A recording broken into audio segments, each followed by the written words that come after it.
Closed captioning for News 12 is brought to you by Kenneth Nugent. From the station that's on your side, News 12, first at 5, continues. A former student speaks out to share her story after she says a teacher groped her. And I was petrified to the point where I couldn't go to school. I didn't feel safe. I didn't want to be there. We told you yesterday that Burke County deputies arrested Scott Hooker for improper sexual contact by a teacher. Hooker worked as a student services coordinator at Burke County High School. Today, a newly released report, this one here, gives us many more details about what really happened. The sheriff's office telling us deputies learned about the problem a month ago from a student's mother. The girl says the teacher made her uncomfortable for about 2 weeks by hugging her from behind and tugging her hair while she was at lunch. Then, March 25th, the report says Scott Hooker hugged the student from behind with his hands rubbing across her chest. And several students saw what happened, and one reported it to the assistant principal. Deputies say he was booked into the detention center on Wednesday, and then he posted bond. Our Will Rio, following this story, he joins us live now to dig into Hooker's past. So, Will, this isn't the first time something like this has happened. What did you find? Yes, correct. Definitely not his first time. He has had allegations against him involving a student. I was looking into his case out of Burke County and found that there was another report of an alleged sexual assault with a then 16-year-old at Evans High School in Columbia County. On February 14, 2017, Columbia County deputies responded to Evans High School in reference to a sexual assault. An incident report details that a juvenile says she was inappropriately touched by Hooker. The victim tells us nothing came out of the case because there was not enough evidence.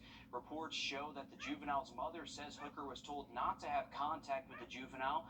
2 months later, another report was filed and states Hooker would frequently find ways to cross paths with the teen and stand next to her. She ended up transferring schools and no charges were filed on Hooker. There's probably not a day that goes by that I don't think about stuff that had happened. It's not something that I wish on anybody. For the case that happened in Burke County on March 29th, Burke County schools tell us he was placed on administrative leave that same day.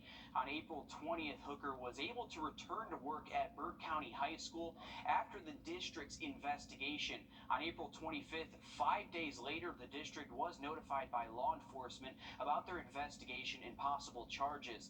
The district then told him that he could work from home until further notice. Well, thanks for looking into that for us. To weather now, to give you a live look outside There in just about 10 minutes. You know, the last few months have been looking and feeling a lot like normal. Just this week, Dr. Anthony Fauci said we are in a controlled phase of the pandemic, which means although cases are still out there, we're able to enjoy things like we used to. That even means letting go of masks. We spoke with Dr. Roger MacArthur with AU Health today. He says in locations with minimal cases, like here in Richmond County, masks are not necessary. But places with moderate case numbers still should mask up. He says even on airplanes, masks are not necessary, but always wear them where they are required. So I'm really hoping we can put the masks away and keep them away. Although, with that said, I carry one in my pocket, just in case I'm somewhere where I should be wearing a mask. So is the pandemic really over, or is this just another phase? We're going to talk more with Dr. MacArthur about the state of the pandemic ahead right here on News 12 at 6 o'clock. Coming up tomorrow, you can turn in your unused prescription drugs. Alyssa Lyon shows us why the Drug Take Back Day is more important than ever and how you can take part in the service. It happens 2 times a year to keep them out of reach and out of unwanted places. We know that gets into our soil, our animals are eating that, it turns up in the way that they produce food. So not only is it an environmental issue, but it's also a safety issue. We have children in homes who may accidentally come across something that they think is Kool-Aid or something and drink it, or may find a pill and think it's bubble gum. According to the CDC, drug overdose deaths reached a record high in late 2021. In a 12-month period, more than 100,000 people died by overdose. Drug Take Back Day tries to push that in the opposite direction. In the past few years, we've been collecting like little over 100 pounds from different locations and stuff like that. Columbia County Sheriff Sergeant Daniel Massey says last fall, the substation collected 95 pounds in one day. We do see a rise in the amount of medication being brought back since we first started this. I mean, we can collect over 300 pounds in one day of just pills. So it is a success and it is getting things done. It's completely anonymous, but no liquids, no syringes. For pharmacist Laura Knotts, the day is a door opener to a bigger conversation. To anyone who has narcotics in the home, whether it's for them or someone else, or just to keep someone and their family member safe, or anybody that might come in contact with that might be having an overdose issue. That's not to say that they have a problem, it just may be that they came across something that was laced with something else. So it is a big problem. Alyssa Lyons on your side. And pharmacists say Narcan is available to people with insurance and for free at the Aiken Center for Substance Abuse. But days like tomorrow are a way to dispose of those opioids associated with abuse. And tomorrow you'll be able to stop by a handful of places around town and drop off old or expired meds to be disposed of between 10 and 2. There are a handful of drugstores taking part in Richmond County, Columbia County. We were just there in Aiken County there at Parks. You can also stop by the Columbia County Sheriff's Office substation. That's near the Evans Town Center. And in Aiken, you can drop off old meds at the Clyburn Center Pharmacy Care. A disability advocate group in South Carolina has filed a lawsuit against Richland County over the Alvin Glenn Detention Center in Columbia. The suit claims disabled detainees are subjected to conditions ranging from small and unsanitary cells for 24 hours to being locked in showers too small to sit in for up to 2 days. If conditions are deemed unconstitutional, that jail would not be able to hold people with disabilities. Across the Palmetto State, the Department of Corrections is trying to address contraband being dropped into prisons by drones. Items include drugs, lighters, weapons, even gaming devices. Since 2017, there have been more than 400 drones spotted at 21 different facilities. 166 drones were spotted last year alone. Being sent to prison, they think, okay, they're behind bars, we're safe as a society, but that's no longer the case with technology. With these cell phones and these drones, they are still able to victimize South Carolinians and other folks around the country. Director Brian Sterling had golf netting up to 60 feet high added to fences around the prison to keep drones out. But drones nowadays can fly hundreds of feet in the air. There's also some programming in drones to make them harder to fly in restricted airspaces. But still, people are able to learn how to hack a drone system and remove that feature with just an internet search. Okay, happening right now in downtown Augusta, Greek Fest is back after a few weeks of preparation, and look at the turnout there. Here's a live look from the Greek Orthodox Church on Telfair Street where all this is happening. The past few years they've had a drive-through event, but this year they are back in person, back to normal. And it's good to see everybody out there. It means Greek music is back, dancers, festivities, lots of vendors, and of course that delicious food. They say they have some new foods for you to try this year actually. The festival runs from 11 to 9 today, and Saturday is 11 to 6 Sunday. The weather absolutely perfect. It really is. Low humidity, comfortable temps this evening if you're heading to downtown, and most of the weekend should stay dry. It's late in the day Sunday. We're keeping that chance for a few storms. Update there just after the break. And an historic North Augusta landmark, reimagined after all these years. We're going to show you how you can check out a new exhibit after the break. Time to save our water. Take a look at this. This is a view that's almost familiar, but over behind Laura, that would be Georgia Avenue in North Augusta. And this precise scene is one, though, nobody's seen in more than 100 years. Our Will Volk introduces us to the Hampton Terrace Hotel and shows us how you can learn more about that piece of North Augusta history. These days, the skyline is dominated by trees off Carolina Avenue in North Augusta, but more than a century ago, it was dominated by this. It was the place where the rich and famous came to play. Before it burned down in 1916, the 5-story Hampton Terrace Hotel brought big names to North Augusta. Movie stars, businessmen, even presidents. They said that North Augusta would have become the Hollywood of the South. The executive director of the city's Arts and Heritage Center says many people are interested in this hotel. Everything that went on with it, including the 18-hole golf course, the famous people that came to stay, and just kind of the history and the lore. Now, they're putting that history on display. The center opened a new exhibit showing old photos, newspaper clippings, and artifacts from the hotel. We don't own these items. These are on loan from community members who knew we were going to do this exhibit and said, oh, I've got this, I've got that, and they generously put them on display here. She says it took several months to put it all together. Now, after all that work, they feel great seeing people coming through and taking it all in. In North Augusta, Will Volk, on your side. pretty cool seeing it up there on that hill. It really is, just to see it in modern times, Yeah. for perspective. Let's bring it back. It's incredible. It's going to take some I wood. think there's some houses there as well. But that display will be up through the end of July in the city's Arts and Heritage Center inside the municipal building. But the size, the scale of it, Yeah. even by today's standards, it's hard to believe. And Yeah. I think it all came crashing down in a fire. New Year's Eve, 1916. Man, Wow. it's a bummer. Gosh, Hate to see that a history. big piece up in Yeah. flames there. Yeah. Absolutely. I mean, the historic piece. I mean, you think about all the famous people that came by there that Will mentioned. I mean, and what a spot right there on the hill in Right. Georgia. If it was still seeing it, what do you think a Masters room would go for Masters Week? Yeah, and what would that golf course look like these days? Yeah. No, I know. Where the neighborhood is. Very now. cool. What if? But I'm always real careful this time Yeah, of year because yeah. the poison ivy is really all around us. To Atlanta now, where police say more electric scooters have been involved in recent crime incidents around that city, especially with juveniles involved. The city's police chief says people are hacking into the systems, but it's not clear how. Officials just know it's becoming a real problem in Atlanta, and city leaders are calling on the community to help keep young people from getting involved in criminal activity. In a direct competition with the gang. We don't have all the answers, but we know what's going on right now isn't working. So with at least 44 teenagers charged as suspects in Atlanta crimes this year alone, youth outreach organizations agree it's important to reach these teenagers before the gangs do. It was a big night in the NFL last night, the first round of the 2022 draft. A lot of eyeballs. At rtjgolf.com/giftcards. Some big shoes to fill for this little pup. The police department in Malden, South Carolina, has a new four-legged friend in hopes of building more community trust.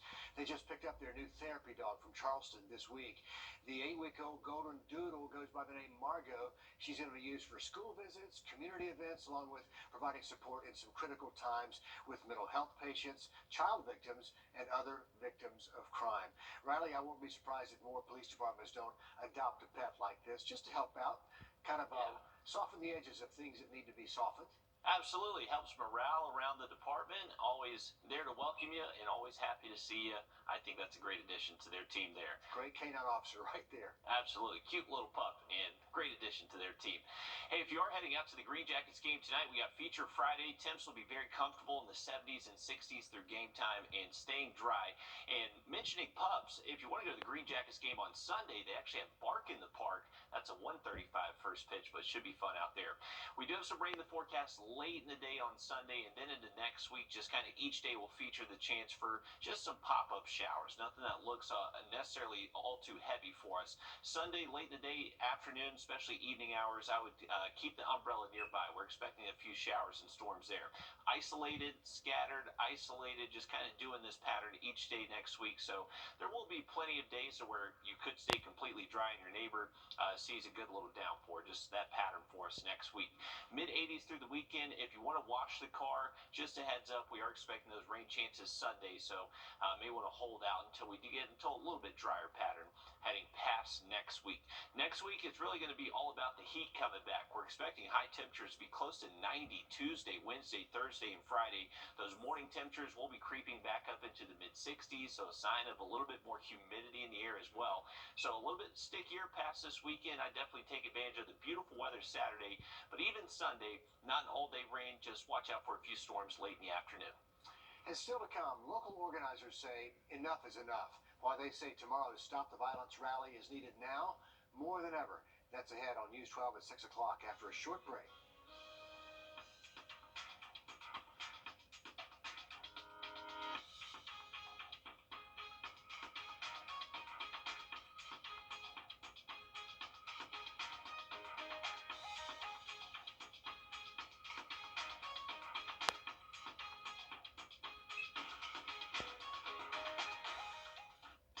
Conversation.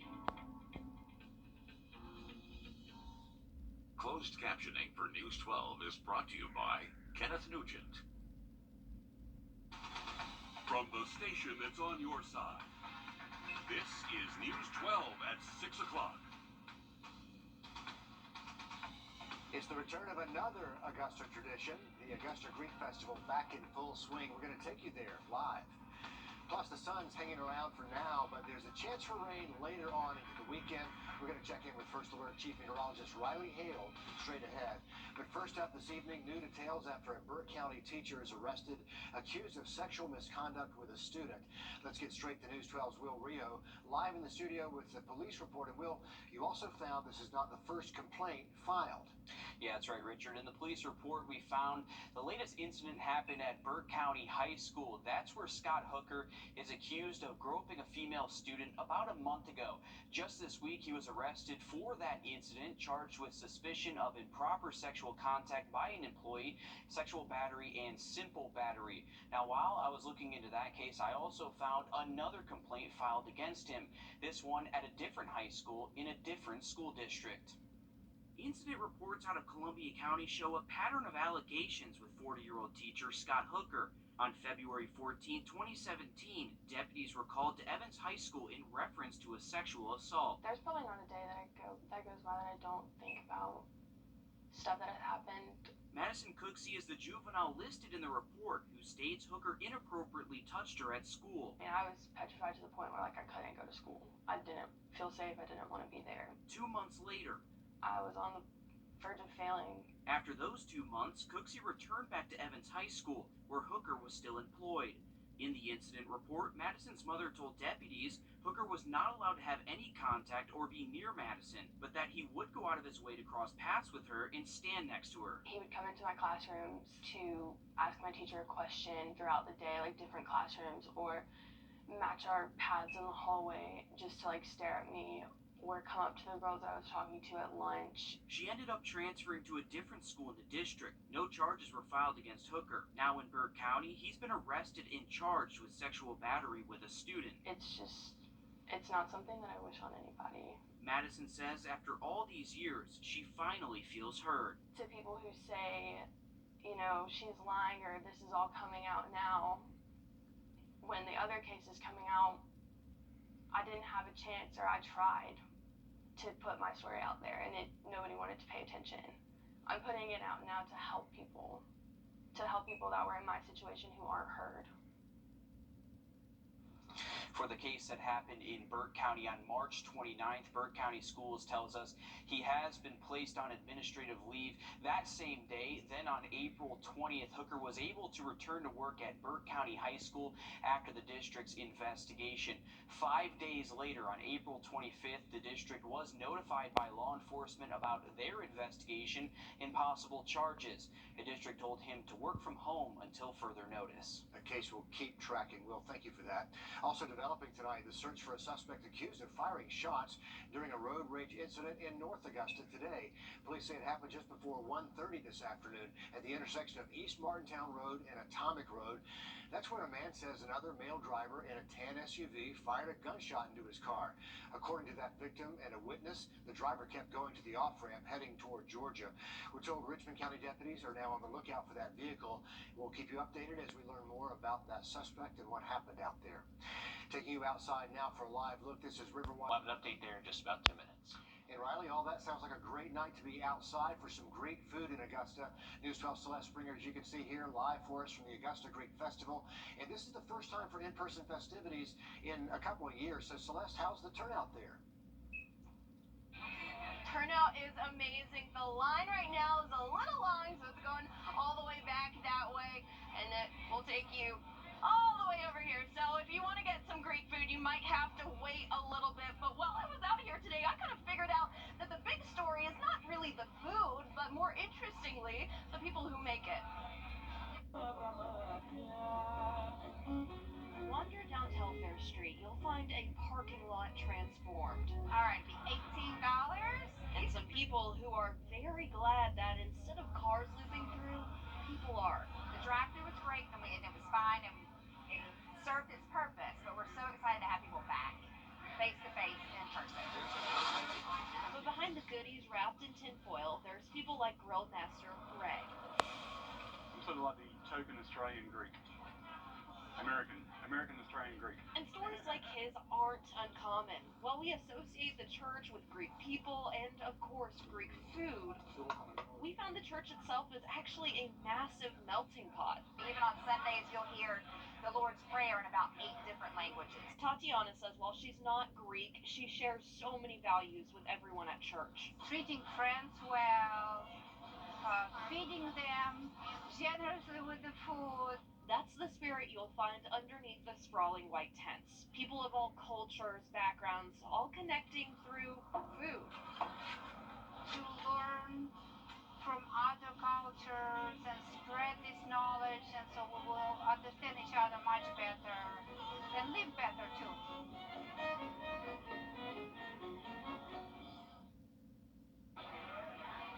And guys, this all benefits Holy Trinity and, of course, the charities that they donate to throughout the year, whether they're local or international.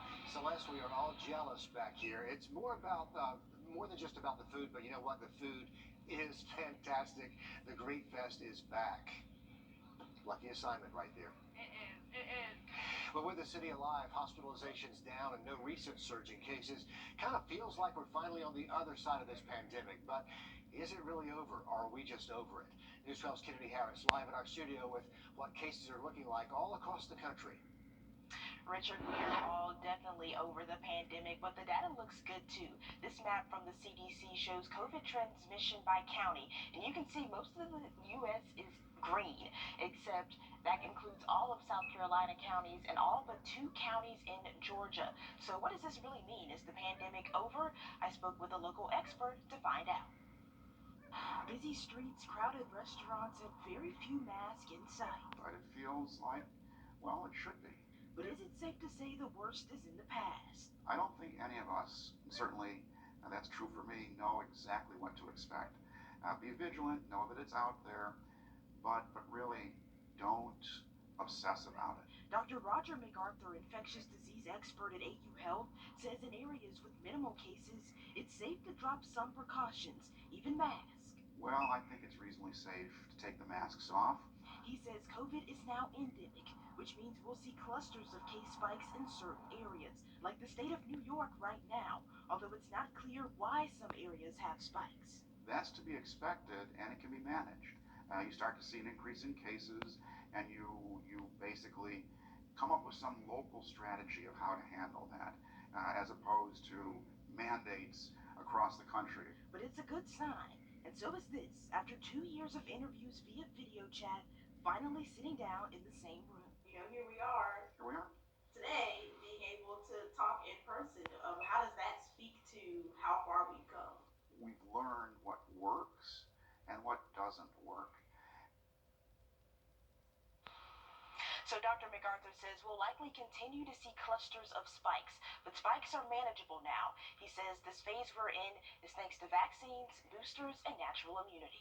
He's absolutely right. We have learned so much through this, and our medical community has been great, giving us so many interviews, Kennedy, over the years, and finally, maybe we're on the other end of this. Thanks for that. Sports coming up now. History made last night. The NFL draft, courtesy of the Dogs. We'll explain. Next with Nick. And looking at beautiful weather heading in. Also happening this weekend, the Aiken Hot Air Balloon Festival. Those gates open at 3 o'clock tomorrow afternoon.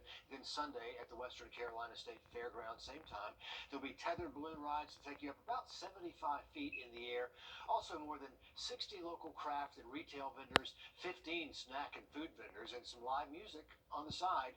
There's also the balloon blow and laser show each night after sunset. And you can save $10 if you buy your tickets online at balloonshows.com. In the case that you come out here and enjoy the festival and the balloons don't set up, well, we do have a fair weather guarantee. Your tickets will be good the next day.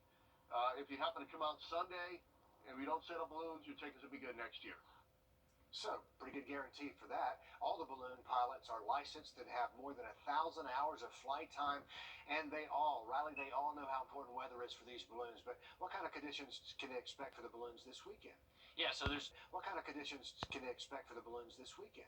Yeah, so there's two big variables that we look at, or that pilots look at for their hot air balloons, and it's the wind and is it going to rain. So for good conditions with hot air balloons, we want sunshine. We want clear skies. That's going to allow nothing to get wet on the parachute, and it's allowed to go up very easily. So good conditions, we're looking at dry weather and winds less than 10 miles per hour. As long as those winds are less than 10, then your balloon's not going to blow around too much, and you're pretty much at the mercy of the wind once you do get up in the sky in these balloons.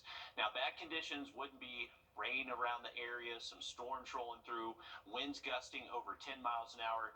That's not going to allow them to put the balloons up. So for the weekend forecast, we are expecting should be drafted here either in the second or third rounds.